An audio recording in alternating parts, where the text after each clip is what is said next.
पूर्व CM Jitan Ram Manjhi NDA से नाराज हैं। अपने बयान में उन्होंने नाराजगी जाहिर की है और उन्होंने बड़ा बयान आरोप लगाते हुए कहा है कि एनडीए में कोई भी फैसला अपनी मर्जी से कर लिया जाता है। बोचा उपचुनाव के मामले को उन्होंने उठाया और कहा कि बोचा में जो फैसला लिया गया उसके बाद देखा गया कि क्या हुआ। मांझी ने कहा कि गठबंधन में जिस तरह की लोकतांत्रिक व्यवस्था होनी चाहिए उसकी एनडीए में कमी है। इसी कमी का कारण है कि बीजेपी कुछ सोचती है और नीतीश कुमार कुछ और सोचते हैं। मांझी ने कहा कि वो लोग मेरी औकात कुछ नहीं समझते हैं, इसलिए सोचते हैं कि उनसे क्या पूछना भला। तो वहीं मांझी की नाराजगी पर मंत्री नितिन नवीन ने कहा कि ऐसा कुछ भी नहीं है, एनडीए सभी को साथ लेकर चलती है। उनके बेटे भी अभी सरकार में मंत्री हैं, अगर कुछ दिक्कत है तो बैठकर उसको सॉल्व किया जाएगा। की बात होती जिसकी चर्चा हम जब महागठबंधन में तब भी कहते थे कि कोई भी निर्णय हो तो सब लोग आपस में बैठ विचार करके निर्णय लें, और वही स्थिति आज एनडीए में है। एनडीए में कोई भी डिसीजन होता है तो अपने मन से लोग हमारे वरिष्ठ नेताओं को गया होगा और जो भी सर्वदलीय बैठक होगी तो पार्टी का जो अपना स्टैंड होगा, विषय होगा, रखा जाएगा। बीजेपी का क्या स्टैंड है? अब वो समय आने पर निश्चित रूप से जब बैठक होगी तो उस बैठक के दरमियान सारे विषय रखे जाएंगे पार्टी की तरफ से।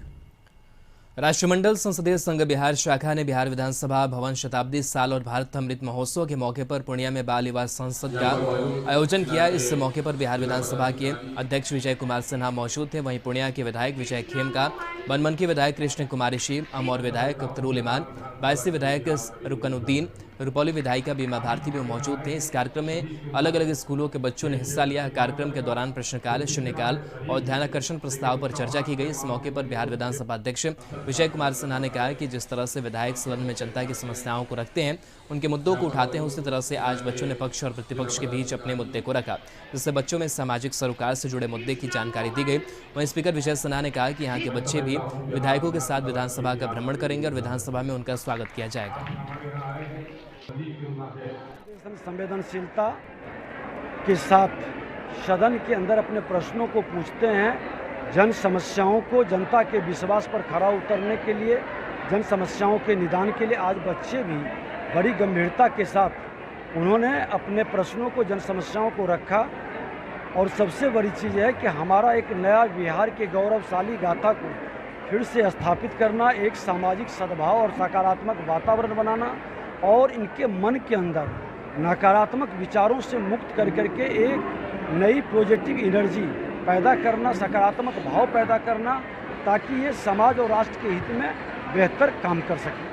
मुंगेर का बहुचर्चित AK-47 प्रकरण 5 सालों के बाद फिर से सुर्खियों में है। इस मामले में मुंगेर सिविल कोर्ट ने 2 अभियुक्तों इरशाद और सत्यम को 10-10 साल की सजा और 2-2 हजार का जुर्माना लगाया है। एडीजे 7 विपिन कुमार ने कोतवाली थाने में दर्ज कांड संख्या 555/18 मामले में सजा सुनाई है। यह पूरा मामला 2018 का है, जब कोतवाली पुलिस के द्वारा AK-47 खरीद बिक्री की सूचना के बाद त्वरित कार्रवाई करते हुए मुंगेर स्टेशन के पास से मोहम्मद इरशाद और सत्यम को गिरफ्तार किया गया था। उनके पास से AK-47 हथियार, मैगजीन और खरीद के लिए लाए गए 50,000 रुपये बरामद किए गए थे। AK-47 मामले में मुंगेर के तीनों थानों में 8 मामले दर्ज हैं, जिसमें एक मामले की जांच की जिम्मेदारी NIA को सौंपी गई है। AK-47 से जुड़ा यह पहला मामला है।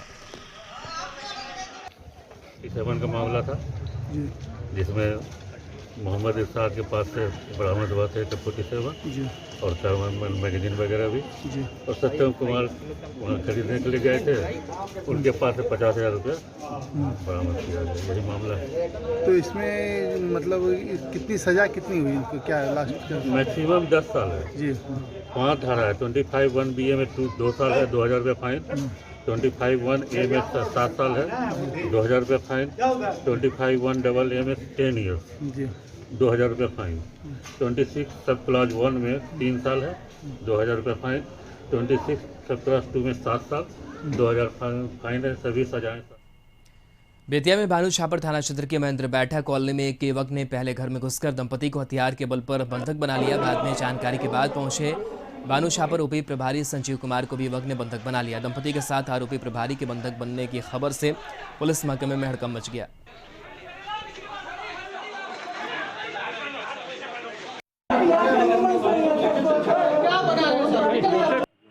भानु छापर SHO हैं और उनकी जो पूरी टीम थी, वो पूरी टीम वेट कर रही थी कि किस समय सूटेबल मौका मिले ताकि उसके अकॉर्डिंगली वो लोग एक्ट कर सकें। और यहाँ हम लोग जो है पूरी तरीके से 3 रणनीति पे काम कर रहे थे और जो सिचुएशन अलाउ करता है उसके अकॉर्डिंगली काम हो सकता है।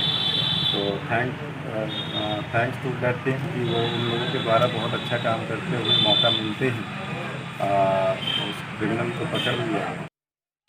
दरभंगा में बिरौल थाना क्षेत्र के निसिहरा गांव में रविवार की रात एक शादी समारोह में हुई गोलीबारी में एक व्यक्ति की मौत हो गई, जिससे शादी समारोह में अफरा तफरी मच गई। वहीं सूचना मिलने के बाद बिरौल एसडीपीओ मनीष चंद्र चौधरी अपने दलबल के साथ मौके पर पहुंचकर मामले की जांच शुरू कर दी। बताया जा रहा है कि निसिहरा गांव में बीती रात मनोज सिंह की पुत्री की शादी थी और बारात लहरियासराय थाना क्षेत्र के से डीरामपुर से आई थी। इस दौरान रस्म रिवाज के साथ ही अतिथियों का खाना खिलाया जा रहा था। इस दौरान खाना के टेबल पर अचानक गोली चली और अवधेश की गोली लगने से घटनास्थल पर ही मौत हो गई। अवधेश सिंह बड़गांव उपी थाना क्षेत्र के पलवा गांव निवासी थे, जो शादी समारोह में शामिल होने आए थे। दरवाजा लगने के बाद एक टेबल पर अवधेश से 4 व्यक्ति बैठकर भोजन कर रहे थे। उसी क्रम में किसी बात को लेकर विवाद हुआ और भोजन कर रहे एक व्यक्ति ने अवधेश सिंह पर गोली चला दी। गोली चलने की आवाज़ सुनकर शादी समारोह में अफरा तफरी मच गई और जब तक लोग कुछ समझ पाते तब तक अवधेश कुमार सिंह की मौत हो गई। वहीं मौत की खबर सुनकर परिजनों का रो कर बुरा हाल है। बिरौल एसडीपीओ मनीष चंद्र चौधरी ने कहा कि इस घटना में शामिल कुछ लोगों का नाम सामने आया है, जिसकी गिरफ्तारी के लिए छापेमारी चल रही है। तो यहाँ पर आए हैं, देखे हैं कि हमारे दामाद को है सो रात में आए थे खाना खाने के लिए, फंक्शन था शादी का। पता चला कि उनको गोली मार दिया गया। आपको क्या लगता है इस घटना के बारे में? उस घटना के बारे में अभी छानबीन की कोशिश कर रहे हैं। नाम भी कुछ आया है कि टेबल पर जो खा रहे थे 4 आदमी मिलकर के, उसमें 3 लोग हैं। 2 लोग निसिहरा का है जिसका नाम भी है और 1 लोग नवटोल के हैं।